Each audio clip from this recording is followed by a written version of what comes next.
Hey everybody, this is Jack Hammer of the Santa Rosa Press Democrat. Hope you're all doing well today here at Levi Stadium for day number 1 of the 49ers mandatory minicamp here in 2022. Got that rolling today and just wanted to get in here and give you some of my observations from the day. We'll start off first and foremost with a number of the veterans who showed up for the first time during this minicamp or during this offseason, starting with Deebo Samuel. Despite still not having a new deal in place, the veteran wide receiver made his first appearance at 49ers practice this offseason. Samuel didn't participate in any of the team drills. However, he was doing light work on the side, doing his exercises there. Not expected to participate in any of the drills this week. Most likely we'll see how that contract negotiation plays out and whether or not he'll be here for training camp when that kicks off at the end of July. Another veteran that was here, though, Nick Bosa, he made his first appearance of the offseason and went through all of the individual drills before sitting out the team period. The two-time Pro Bowl defensive end looked as though he has not missed a beat by working out on his own this offseason. San Francisco has picked up Bosa's fifth-year option for next year, and according to head coach Kyle Shanahan, there have been no talks yet about an extension with Bosa. Trent Williams, the 2021 first-team All-Pro left tackle, is on hand. And just like Bosa, he took part in all of the individual drills before sitting out the team period. Williams told us after practice that he is fully healed from the ankle injury, which slowed him down at the end of last season. And he also mentioned that, last year he probably shouldn't even have been playing in the NFC Championship game. He said, he felt like, Colton McKivitz on 2 good ankles probably would have been better for the team than Trent Williams on 1. But, you get into a situation like that, playing for an NFC Championship. You don't get into that situation very often in your career, and you got to try to make the most of it, and that's what he did. Just kind of second-guessing himself a little bit on that one.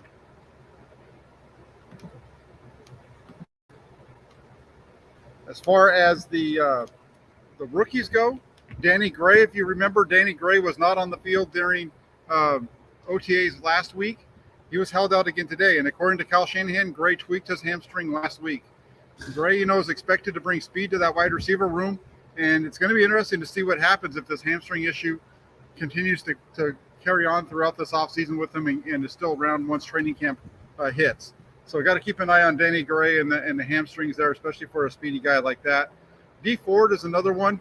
In terms of the injuries, Kyle Shanahan noted that Ford is expected to be in Santa Clara later on this week for a physical.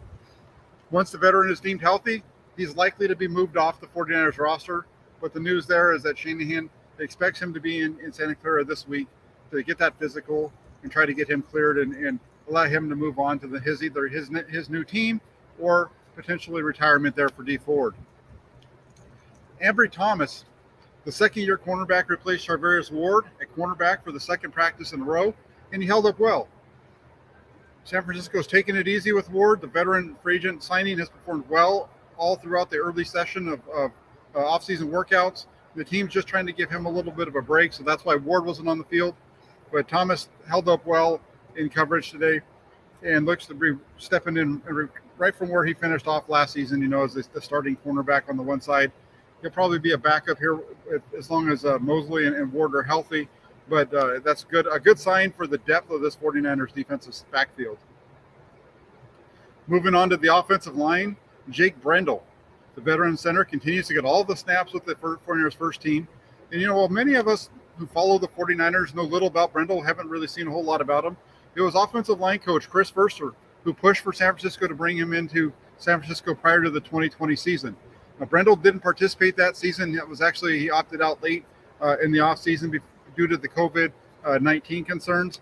But Verster worked with Brendel quite a bit. They were actually together during their time in Miami from 2016 to 17. So Verster knows a lot about Brendel, and so far the 49ers seem to be continuing to ride Brendel moving forward. We'll see what happens once Daniel Brunskill gets back. But, Kyle Shanahan today, he talked about how the 49ers have looked at both internal and external options. They've kind of weighed everything. And for right now, they're fine sticking with their internal candidates.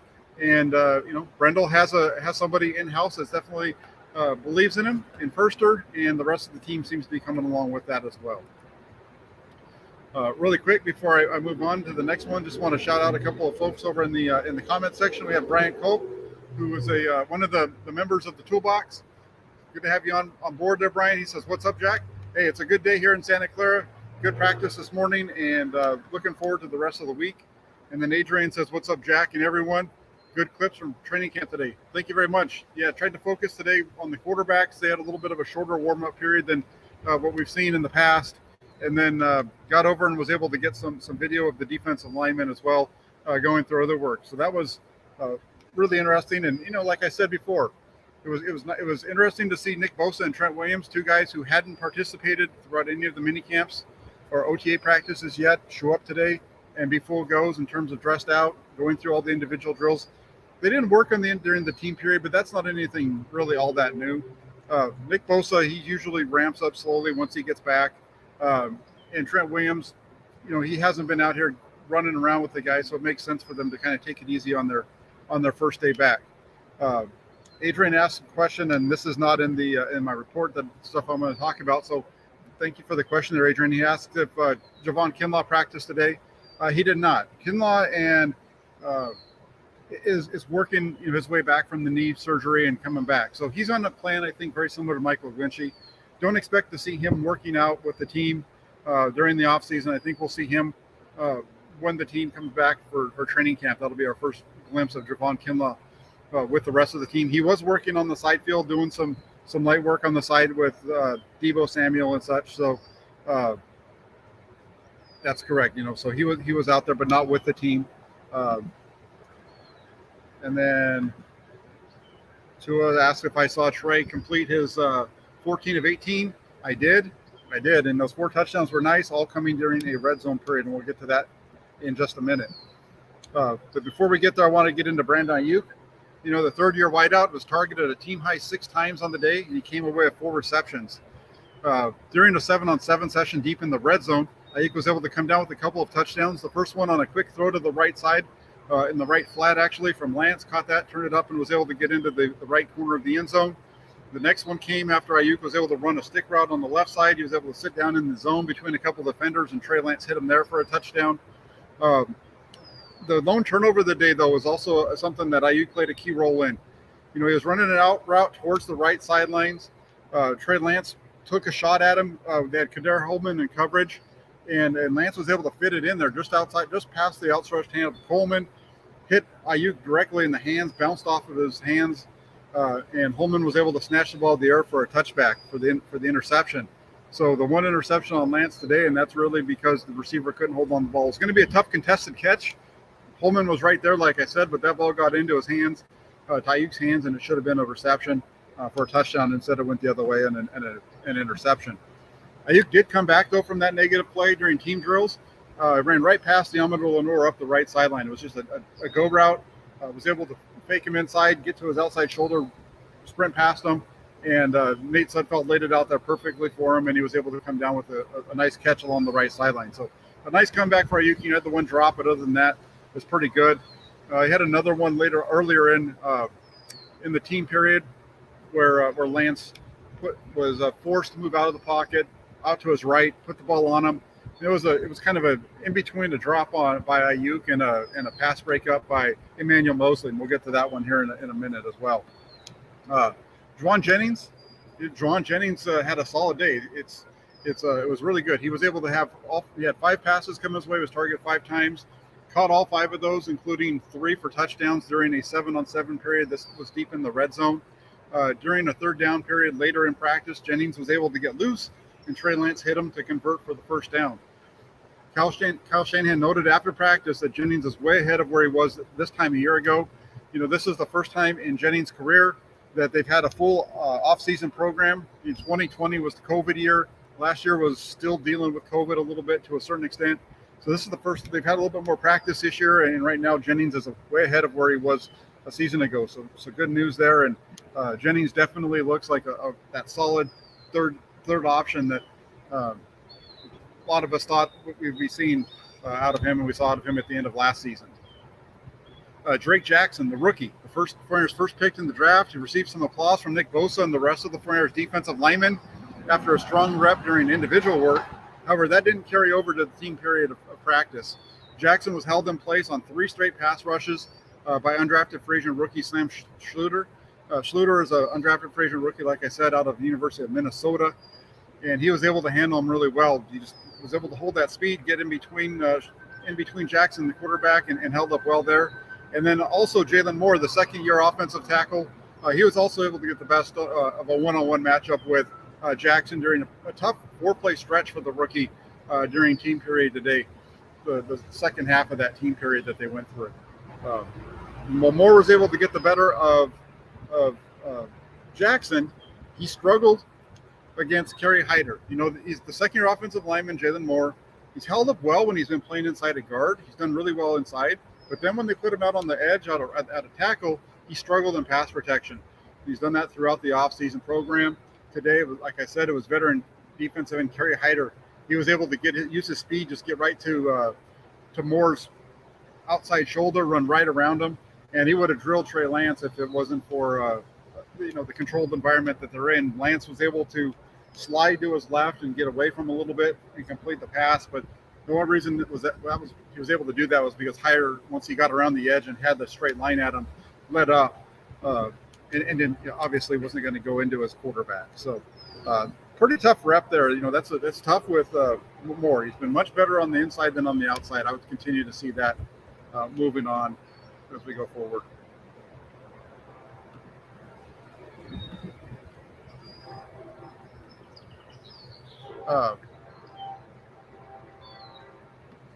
See what else we've got going on. Sorry about that. I had to clean up the comment section just a little bit. Cal Juszczyk, he was on the field today. He was out here last week as well. The veteran fullback made a really nice reception out of the backfield on a pass from Nate Sudfeld during a third down period. He was lined up. He was alone back in the backfield, ran a little Texas route out of the backfield. Perfect ball from Sudfeld, and was able to outrace everybody up the field. Nobody was around him. His route was perfect and just ran through the 49ers defense. Would have been a big gain, maybe even a touchdown if it was in a game situation. So it was nice to see Kyle Juszczyk out there and see him get active and get the ball thrown his way. Juszczyk is a guy who deserves to have more targets come his way. I'd like to see him be a bigger portion of the 49ers offense. Maybe we'll see him out there as the third down back this year. Who knows? We'll see how that all plays out as the offseason goes along and as the season gets upon us. Now on to Trey Lance. Everybody wants to know about Trey Lance's day. The quarterback, he continued a strong performance during the early portion of this offseason. Today, he completed 14 of 18 passes. Included among those 14 completions were 4 touchdown throws. Those 4 touchdown throws all coming during 7-on-7 drills, deep in the red zone. So just so you know, on those 4, what happened was the ball was lined up at the 5-yard line, and they're working 7-on-7 from, like I said, deep in the red zone at the 5. So, when you're in that position, pretty much every completion should be a touchdown.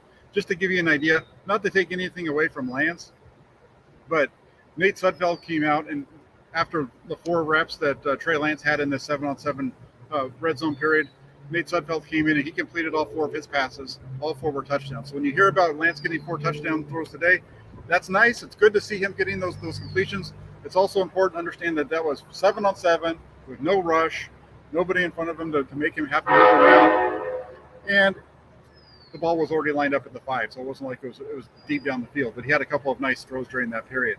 On the first play of team drills, Lance was able to evade pressure.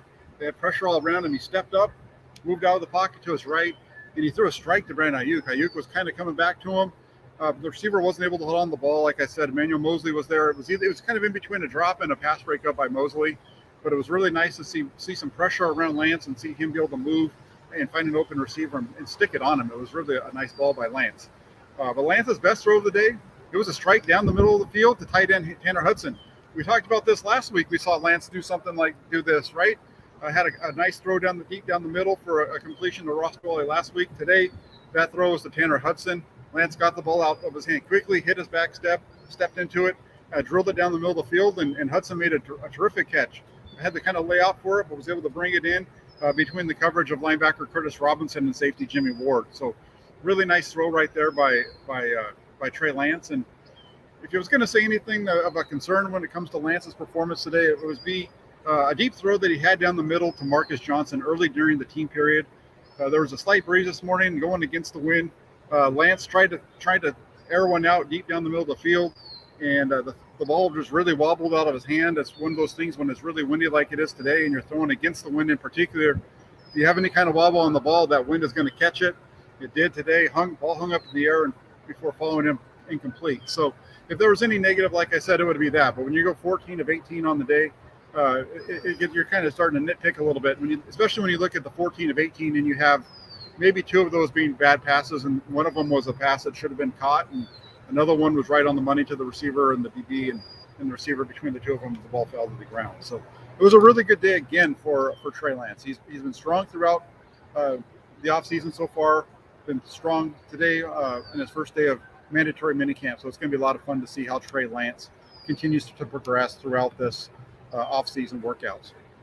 Hey, Aaron, good to have you on. Aaron from 49ers First Take says, hey, big man, what's up? How's camp going? It's got to be awesome. It was a good day today. The 49ers had a good practice. It was a quick one. They were able to get it all in just about an hour and 15 minutes. So everything you're hearing about from practice today was relatively quick.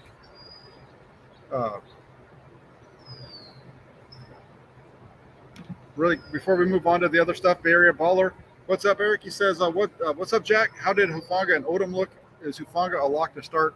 I think Hufanga is a lock. I think that Hufanga is the guy that the 49ers expect to be the starting quarterback there, and I think, not the quarterback, but the starting safety. And he's not doing anything to step back from that. So he's looking good. George Odom was out there working with the second team defense along with Tarvarius Moore. They looked okay as well.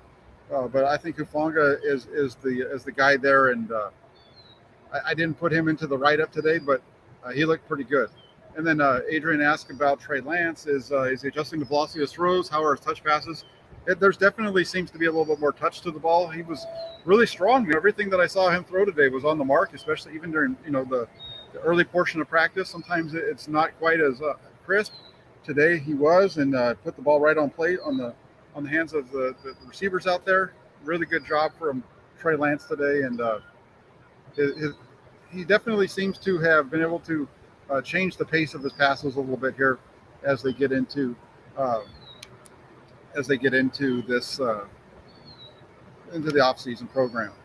And I have a question in the comment section about Jordan Mason, and that's the next one that I was going to talk about. Is Jordan Mason, the undrafted free agent running back from Georgia Tech? He showed up to speed once again. He's been doing that all throughout the offseason so far. Today he did it on a reception from Nate Sudfeld in the left flat. He was able to turn it upfield for a big gain before being touched, and this was actually during team period as well. What made this play impressive, though, is that the linebacker looked like he was going to be in position to be able to touch him down and be able to be there. But instead, Mason was able to use his speed and outrace the linebacker to the sideline and turn it up the field, really breaking that pursuit angle that the linebacker had on him. He was able to just turn it up the field, and nobody was there, and he was able to get about 10, 15 yards before the first hand even got on him. So really nice job by Jordan Mason again.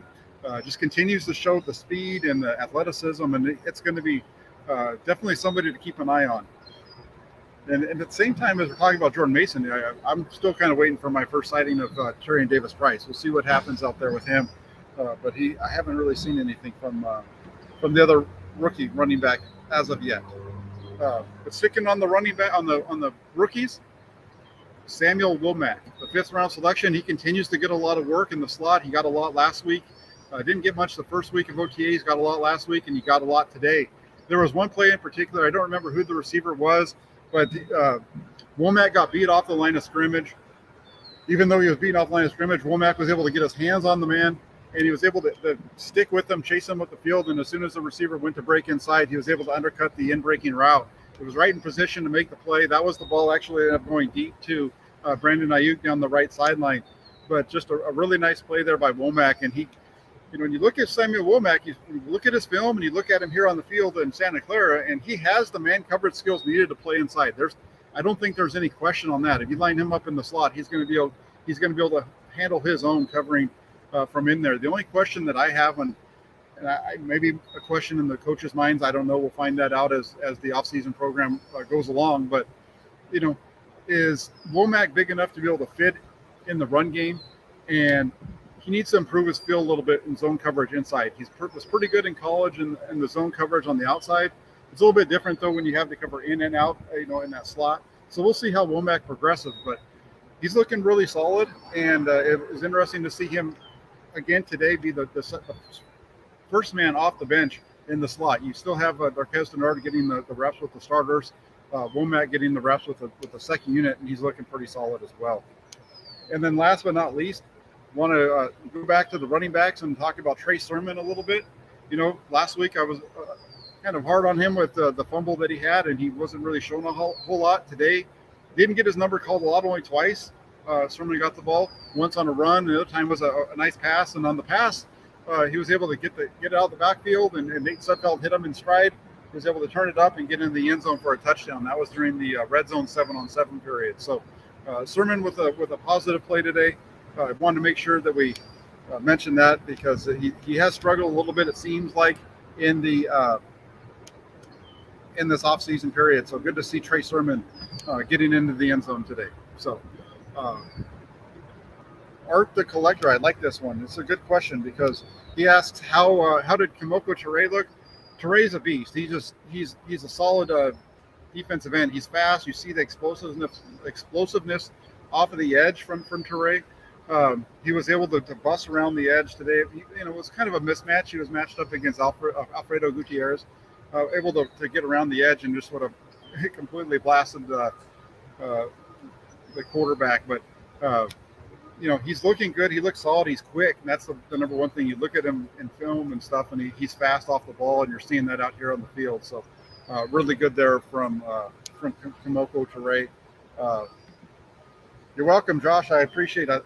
You guys all joining me and doing this. This is fun. This and training camp are some of the best times for all this because we can get out here and really share with you guys what we're seeing at practice. As far as Deebo Samuel, Sacktown, you might have missed that earlier, hit it up. But Deebo, he didn't suit up today. He was just out there just working on the side field. The Friars don't really expect him to be on the field at practice with the team. He's going to be out there doing the drills on the side, but they don't expect him to be taking part in any of the drills. Doesn't have the contract in place, and they're fine with him not stepping on the field at this point. So no Deebo Samuel as far as actual practice time, but he was out there today running around. Tarvarius Moore was out there. DeMarcus, he was asking about Moore. He was running with the second unit. I mentioned that a minute ago. Working with George Odom, that was the safety tandem on the second unit. Holding their own, doing a good job on the second group. So that's what I've got for the day. Unless you guys have more questions that you want me to answer, it was a good practice for the Friars today. The biggest thing that we've got so far is that everybody, let's knock on some wood here if I can find some. But he's definitely the 49ers are staying healthy, and that's the biggest thing is that they've been able to stay healthy and get through this period and get into the regular season. If they can do that, that'll be a big positive for them after what we've seen the last couple of seasons. And then real quick, DeMarcus comes back in. He asks, any look at the special teams? Yes, we were able to get the special teams came out and they kicked a few field goals. During team periods, what they usually do is they'll run about halfway through. They'll take a break.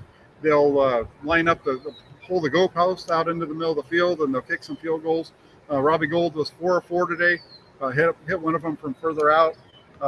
Again, talked about this last week. You still get those perfect snaps from Tabor Pepper as well. So that was the main part of the special teams action that we saw today.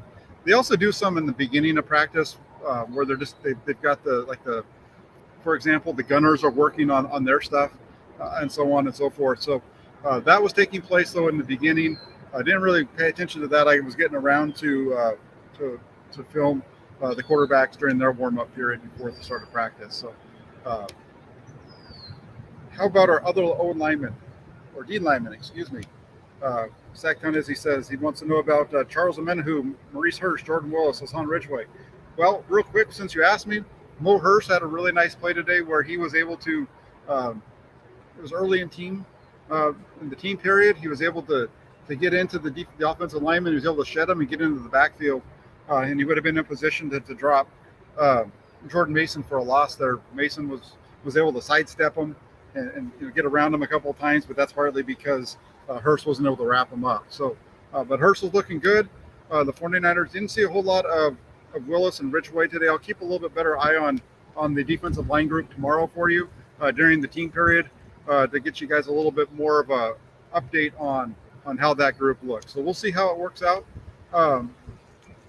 But as for today's practice, that's what I had. That's the report from the day. If you guys can do me a favor, if you can, before you leave, if you like what you're seeing, hit that subscribe button. If you're not already subscribed to the channel, hit the like button as well. The more likes that the videos get, the better it works for YouTube's metrics and gets the information out there. Also, if you like what you see, you're already subscribed and you're liking everything about the channel, just to let you know, set up a membership as well. As now you can become a member of the site. It's called the Toolbox. There's 3 different levels of memberships. The top one, I'm working on getting some shirts put together. Got some designs working on, and would like to get that out there for those folks that decide to jump in on the membership level at the highest level. Otherwise, they'll probably be made for sale separately. So if you like what you're seeing, you can always become a member as well and jump into that toolbox. So thanks to everybody for checking out the report for today. I will be back tomorrow with day 2 of 49ers minicamp, and I'm also going to be back later on tonight. Join me at 5:15 as I go live with Sobriel Sunil. We'll break down, take some of his questions, and we'll get into a little bit more of minicamp practice for today, and we'll get in there. We'll move on from there. So be back in a couple of hours, everybody. Have a great rest of your afternoon. Talk to you tonight. Take care, everybody.